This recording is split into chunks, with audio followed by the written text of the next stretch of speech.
गणनायकाय गणदैवताय गणाध्यक्षाय धीमहि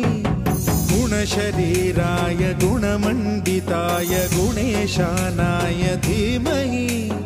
गुणातीताय गुणाधीशाय गुणप्रविष्टाय धीमहि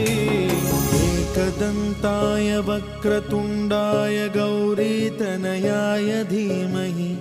गजेशानाय भालचन्द्राय श्रीगणेशाय धीमहि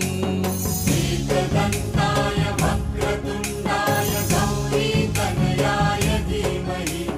गजेशानाय भालचन्द्राय श्रीगणेशाय धीमहि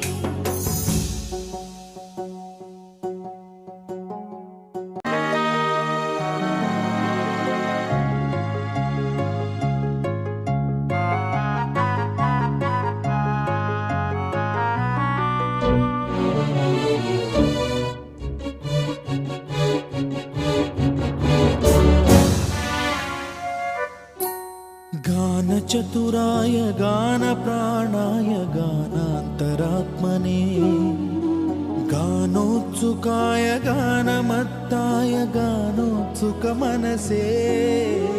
गुरुपूजिताय गुरुदैवताय गुरुकुलस्थायिने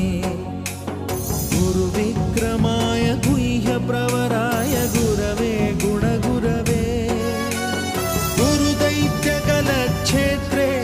गुरुधर्मसदाराध्याय गुरुपुत्रपरित्रात्रे गुरुपाखण्डखण्डकाय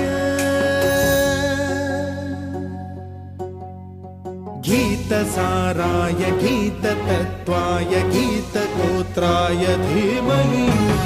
गूढगुल्फाय गन्धमत्ताय गोजयप्रदाय धीमहि